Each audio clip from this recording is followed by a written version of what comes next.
Hello എൻ്റെ മുത്തുമണികളെ. അപ്പോൾ നല്ല സിമ്പിളായിട്ട് ഹമ്പിളായിട്ട് ഒരു വോൾ ഡെക്കർ ഉണ്ടാക്കുന്ന ഒരു വീഡിയോ ആണിത്.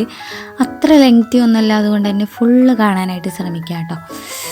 അപ്പോൾ എന്താ പറയുക, ഞാൻ ഒരു കാർട്ടൻസ് എടുത്തിട്ടുണ്ട്. കാർട്ടൻസിൽ ചെറിയൊരു പോട്ട് പോലെ വരച്ചിട്ട് അതൊന്ന് വെട്ടിക്കൊടുത്തിട്ടുണ്ട്. വേറൊരു കാർട്ടൻസ് എടുത്തിട്ട് നീളത്തിലൊന്ന് വരച്ചിട്ട് അതൊന്ന് വെട്ടിയെടുത്തിട്ടുണ്ട്. ആ വെട്ടിയെടുത്ത പീസുകൾ ചെറിയ ചെറിയ കഷ്ണങ്ങളായിട്ടൊന്ന് വെട്ടിയെടുക്കുന്നുണ്ട്. ഈ വെട്ടിയെടുത്ത കഷ്ണങ്ങൾ നമുക്ക് ഒട്ടിക്കാനുള്ളതാണ്. പിന്നെ ഈ ഒട്ടിക്കണ സമയത്ത് നമുക്ക് ഈ അറ്റം വരെ ഒട്ടിച്ചു കൊടുക്കണമല്ലോ. അപ്പോൾ ചെറിയ ചെറിയ ഭാഗങ്ങളൊക്കെ നമുക്ക് എക്സസ് ആയിട്ട് വരും. ആ ഭാഗങ്ങൾ നമ്മൾ ഒട്ടിച്ചു കൊടുത്തതിന് ശേഷം വെട്ടിക്കൊടുത്താൽ മതി. ഞാനതെല്ലാം ഇങ്ങനെ ഒട്ടിക്കുന്ന സമയത്തല്ല കേട്ടോ, പശ തേക്കുന്ന സമയത്ത് പശക്ക് എന്തോ എന്നോട് വയറാകുള്ള പോലെ പശ വരുന്നുണ്ടായിരുന്നില്ല. പറഞ്ഞു വരുമ്പോൾ തലേദിവസം പോയി വാങ്ങിച്ച പശയാണ് ഞാൻ പിശിക്കല് ഉപയോഗിക്കുന്നത് എന്നുള്ളതുകൊണ്ട് ഞാൻ പോയി 10 രൂപയുടെ പശ വാങ്ങിച്ചത്. അത് 2 ദിവസം കൂടെ തീർന്നെന്ന് പറഞ്ഞാൽ മതിയല്ല.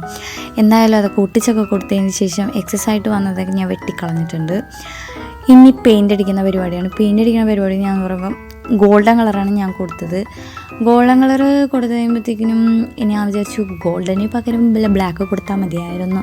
അതാകുമ്പോൾ തണ്ട് ഞാൻ ബ്ലാക്കാണല്ലോ കൊടുക്കുന്നത്, അതുകൊണ്ടിട്ട് ബ്ലാക്ക് കൊടുത്താൽ മതിയായിരുന്നു വിചാരിച്ചു. പിന്നെ ഞാൻ വെച്ച് വേണ്ട, എന്തായാലും റെഡൊക്കെ കൊടുത്തൊക്കെ കഴിഞ്ഞതിന് ശേഷം ബ്ലാക്ക് കൊടുത്താൽ നല്ല ബോറുണ്ടാവും. അതുകൊണ്ട് അതായത് പിന്നെ അവിടെ ഇവിടെയൊക്കെ ആവില്ലേ.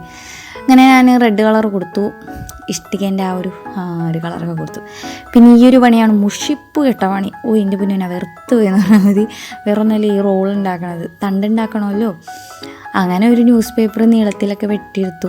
അതിൻ്റെ ഇടയിൽ എനിക്കൊരു കുഞ്ഞു മദീന കിട്ടി. നല്ല രസമുണ്ട്, ക്യൂട്ടായിട്ടൊരു കുഞ്ഞു മദീന.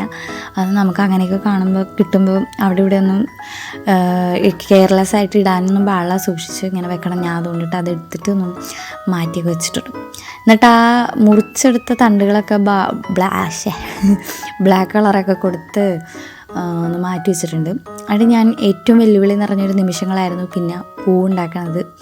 പൂവുണ്ടാക്കാൻ വേണ്ടി ഞാൻ ഇങ്ങനെ ഇങ്ങനെ നിൽക്കുന്ന സമയത്താണ് ഉമ്മി കയറി വന്നത്.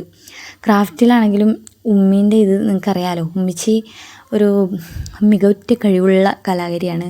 എനിക്കത്ര ക്രാഫ്റ്റിൽ വലിയ ഇതില്ല. അതുകൊണ്ട് ഞാൻ ഉണ്ടാക്കുന്ന സമയത്ത് എൻ്റെ ഭാഗ്യത്തിന് ഉമ്മി കയറി വന്നതുകൊണ്ട് ബാക്കിയുള്ള പൂക്കളെല്ലാം എല്ലാ പൂക്കളും ഇത്തിരി മെനയുള്ള എല്ലാ പൂക്കളും ഉമ്മി തന്നെ ഉണ്ടാക്കിയത്. മെനയില്ലാത്ത പൂക്കൾ ഞാനാണ് ഉണ്ടാക്കിയത്. എന്തായാലും ഉമ്മച്ചി അതൊക്കെ ഉണ്ടാക്കി തന്നതിന് ശേഷം പിന്നെ ഒട്ടിക്കണ പരിപാടിയായിരുന്നു. സംഭവം ഇത് നമ്മുടെ ബ്ലാക്ക് തണ്ട് ഒട്ടിക്കുന്ന സമയത്ത് ഒരു ഇച്ചിരി നീളം കൂടിപ്പോയായിരുന്നു. അങ്ങനെ അതിങ്ങനെ തലറങ്ങി വീഴണമായിരുന്നു. പിന്നെ ഞാനതിങ്ങനെ കുറച്ച് ചെറുതാക്കി ഒട്ടിച്ചതിന് ശേഷം ടൈൽസിൽ വെച്ച് ഈ പൂക്കളെല്ലാം ഒന്ന് ഒട്ടിച്ചൊക്കെ കൊടുത്തതിന് ശേഷം ഇനി നടുക്ക് ചെറുതായിട്ട് എന്തെങ്കിലുമൊക്കെ ഒരു ഡെക്കറേഷൻ ചെയ്യണമല്ലോ.